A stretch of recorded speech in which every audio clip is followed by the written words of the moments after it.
нигоҳе меандозем ба хабарҳои Тоҷикистону ҷаҳон. Шаҳлои Гулхоҷа ҳастам. Салом. Сархати баъзе аз мавзӯъҳо. Тоҷикистону Туркманистон шарики стратегӣ шуданд. Қурбонгулӣ Бердимуҳаммадов ба Тоҷикистон омад ва дар ҷарони сафараш 13 санади ҳамкорӣ ба имзо расид. муттаҳами ҳамлаи Ню Йорк дар додгоҳ посух мегӯяд зодаи Ӯзбекистонро дар қатли 8 нафар айбдор мекунанд. ҷузъиёти нави ҳамла маълум шуд. бар асоси тафтишот Соипов ҷиноятро ҳафтаҳои зиёд тарҳрезӣ кардааст. амалҳояшро аз номи доиш анҷом додааст. беэътиборӣ ба қонун, парлумони Тоҷикистон ба таври ҷиддӣ тамокукаширо дар кишвар маҳдуд кард, вале зоҳиран иҷрои талаботи нав ҳанӯз рӯи қоғаз аст. субҳи имрӯз раиси ҷумҳурии Туркманистон бо сафари дурӯза вориди Душанбе шуд. ин сафари чоруми расмии қурбонгулии Бердимуҳаммадов ба Тоҷикистон дар 9 соли раҳбариаш аст. пас аз маросими расмии истиқбол нахуст мулоқоти якбаяки раиси ҷумҳурони Тоҷикистону Туркманистон баргузор шуд ва баъдан ҳайатҳои ду кишвар музокирот намуданд. ҳамкорони мо низ дар қасри миллат буданд ва мегӯянд ин мулоқот бо имзои чанд созишнома ба поён расид. вохӯрии ҳайатҳои баландпояи Тоҷикистон ва Туркманистон имрӯз 2 ноябр дар қасри миллат бо имзои 13 санад ба анҷом расид. муҳимтарин санади имзошуда ин эъломаи муштарак дар бораи ҳамкориҳои стратегӣ миёни Тоҷикистон ва Туркманистон мебошад. бар асоси ин санад Тоҷикистон ва Туркманистон минбаъд барои ҳамдигар ҳамчун шарики стратегӣ ба ҳисоб мераванд. санадҳои дигари имзошуда ҳамкориҳо дар бахши маориф, тиҷорат, савдо ва ҳамчунин ҳолатҳои изтирорро дар бар мегирад. бар асоси як санади дигар ки аз ҷониби шаҳрдори Душанбе ва шаҳрдори Ашхобод ба имзо расид, пойтахтҳои Тоҷикистон ва Туркманистон минбаъд барои ҳамдигар бародаршаҳр ба ҳисоб мераванд. дар изҳороти муштараки матбуотӣ Эмомалӣ Раҳмон президенти Тоҷикистон гуфт, ҳамчунин дар ин вохӯрӣ бо ҳамтои туркманаш дар баробари масъалаҳои байнидавлатӣ доир ба мушкилоти минтақа ҳам табодули афкор намуданд. зимни баррасии масоили байналмилалӣ мо инчунин доир ба зарурати ба роҳ мондани талошҳои муштарак дар мубориза бар зидди терроризм, экстремизм, гардиши ғайриқонунии маводи мухаддир ва шаклҳои дигари ҷиноятҳои муташаккили фаромилӣ суҳбат кардем. қурбонгулӣ Бердимуҳаммадов президенти Туркманистон аз вазъи ҳамкориҳои дуҷониб дар самти маорифу фарҳанг изҳори қаноатмандӣ намуд, вале вай афзуд тарҳҳои бузурги минтақавӣ ки ҳарду кишвар шомили онанд бояд барои иҷрои он ҷиддӣ кор карда шавад. аз ҷумла Бердимуҳаммадов ба тарҳи роҳи оҳани Туркманистон, Афғонистон, Тоҷикистон ишора кард ки тасмимашон ҷиддӣ буд ва умедвор аст музокирот сари иҷрои ин тарҳ аз сар гирифта мешавад.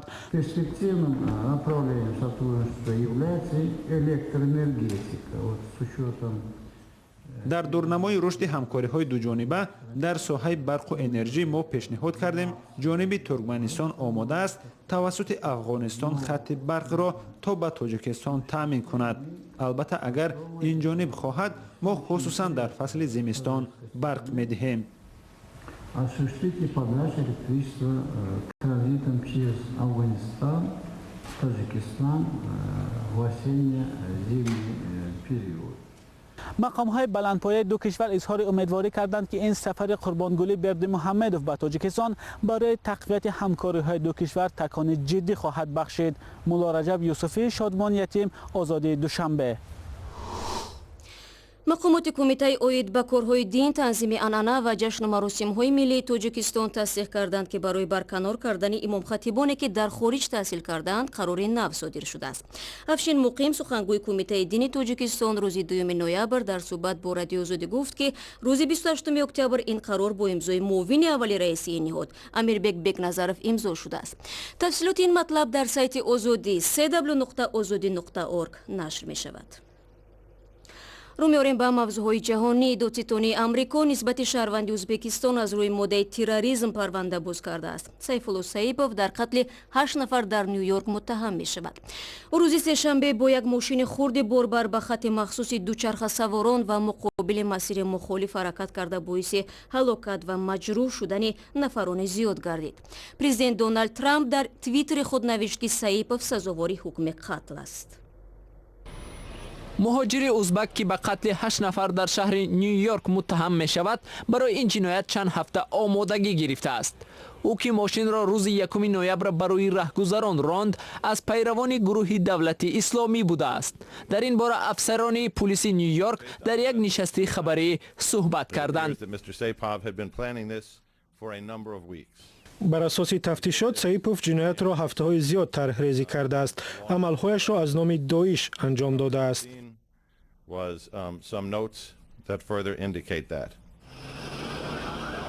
پلیس در جای حادثه نوشتجات با زبان عربی در وصف این گروه افراطی پیدا کرد.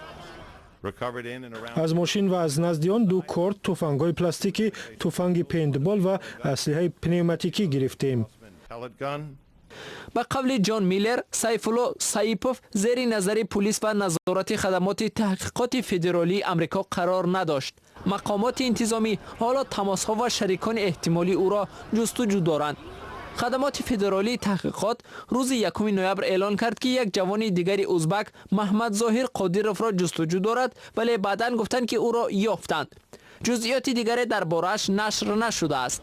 سایفوللو سویپوف 29 ساله ماه مارس سال 2010 به آمریکا آمده و قانونی زندگی می‌کرده است.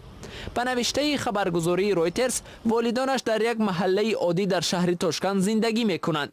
دونالد ترامپ رئیس جمهوری آمریکا خواسته است که الیشر سویپوف به قتل محکوم شود.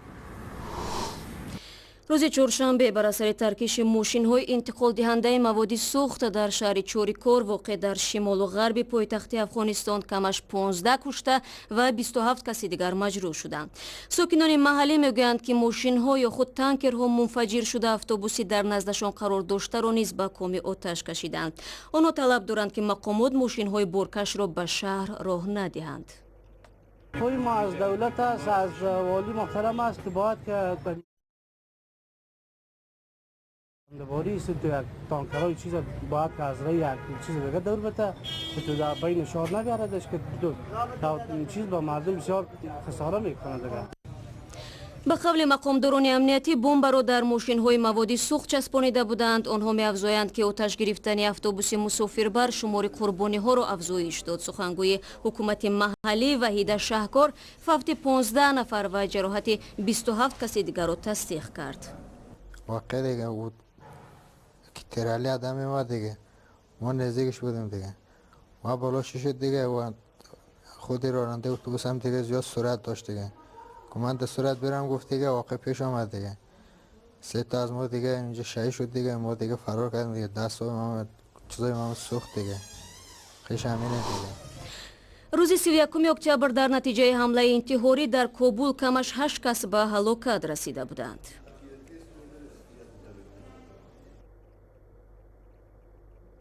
برمیگردیم به تاجیکستان. هفته قبل وکیلان تاجیک با وارد نمودن تغییرات به قانون محدودیت را برای استعمال تمباکو در تاجیکستان شدیدتر کردند. بر اساس اصلاحات فروش و استعمال محصولات تمباکو در نزد مؤسسه‌های تعلیمی، فرهنگی و دینی و مهمانخانه‌ها منع شد. این محدودیت به کلیان و ناس هم داخل دارد. تا کجا این طلبات قانون از سوی ساکنان رعایت می‌شود همکاران ما تحقیق کردند.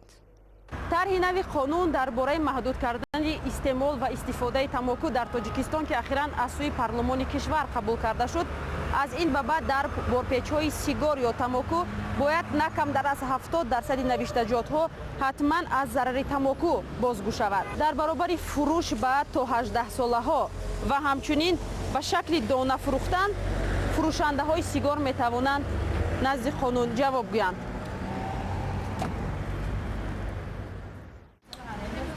بر اساس طرح نوی قانون که بعد از امضای پرزیدنت مورد عمل قرار میگیرد، همچنین نوشتجات تبلیغاتی در بارپیچ آن که طعم تمباکو را به میوه ها شباهت میدهد و یا عباره های دیگر تبلیغاتی دارد منع است. همچنین بار نخست در قانون تنظیم استعمال و فروش ناس و قلیان که از دیگر محصولات تمباکویی به شمار می روند وارد کرده شد.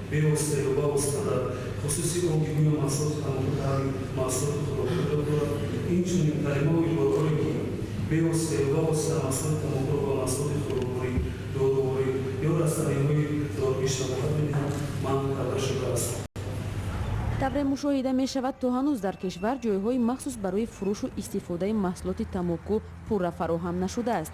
ҳоло сокинон дар дилхоҳ ҷой сигор мекашанд ва дуди онро садҳо нафар нафас мекашад. ҳатто мушоҳидаҳои мо нишон дод ки то ҳол дар назди муассисаҳои таълимии кишвар ҳам фурӯши тамоку ошкоро ба роҳ монда шудааст.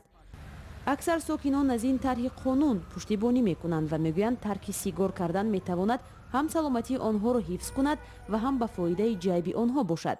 аммо онҳое ки тарки одат барояшон мушкил аст, аз он нигаронӣ мекунанд ки то ҳанӯз шароите барои сигоркашӣ дар ҷойҳои ҷамъиятӣ ҳанӯз як мушкили асосӣ боқӣ мондааст. бас мекунем. тибқи омори созмони ҷаҳонии беҳдошт, ҳамасола беш аз 5 миллион одамон аз зарари тамоку мефафтанд.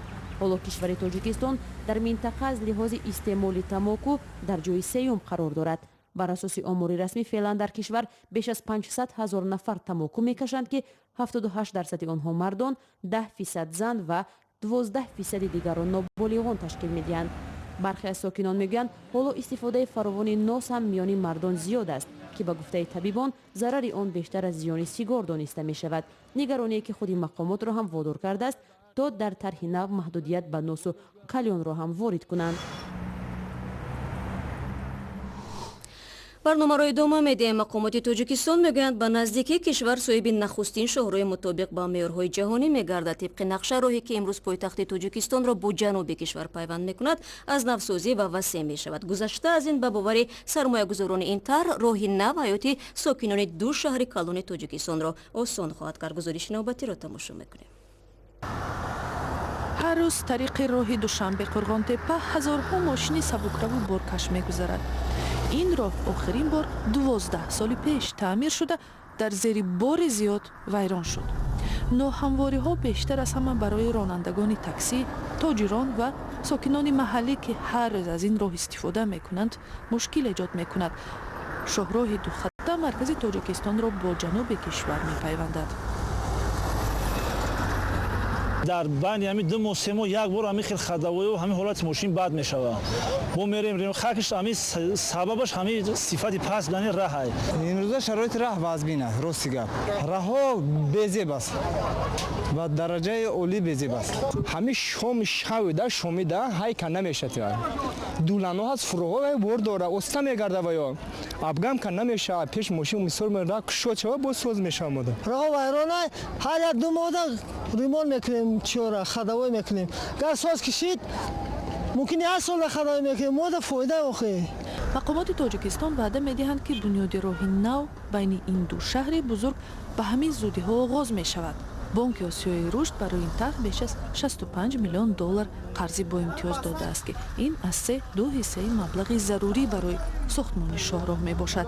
маблағи боқимонда аз ҳисоби буҷаи Тоҷикистон, бунёди нирӯи эҳёшавандаи ОПЕК ва лоиҳаи ҳукумати ҷопон пардохт мешавад. раҳбарияти бонки осиёи рушд дар Тоҷикистон мегӯяд роҳи васеъу босифат барои рушди иқтисодиёт такони ҷиддӣ хоҳад дод. мо ду шаҳри калон Қурғонтепа ва Душанберо пайваст мекунем. сохтмони мазкур дар ҳаёти сокинони ин шаҳрҳо ки беш аз 1 миллион و 600 000 нафарро ташкил медиҳад, дигаргунии мусбатро ба вуҷуд меорад.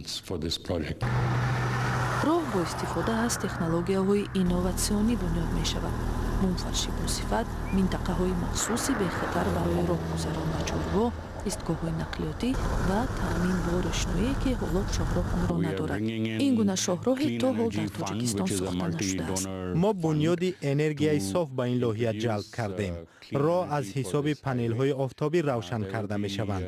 панелҳои офтобӣ тавони бо барқ таъмин кардани баъзе деҳаҳоеро ки дар қабати роҳ ҷой гирифтаанд дорад. мо усулҳои муосирро барои бехатарӣ дар роҳ роҳандозӣ мекунем. ин лоҳияи инноватсионӣ аст. бонки осиёи рушд дар бахши нақлиётии Тоҷикистон сармоягузори бузург аст. ин ниҳоди молӣ токунун дар тарҳҳои мухталиф беш аз 500 миллион доллар маблағ гузоштааст.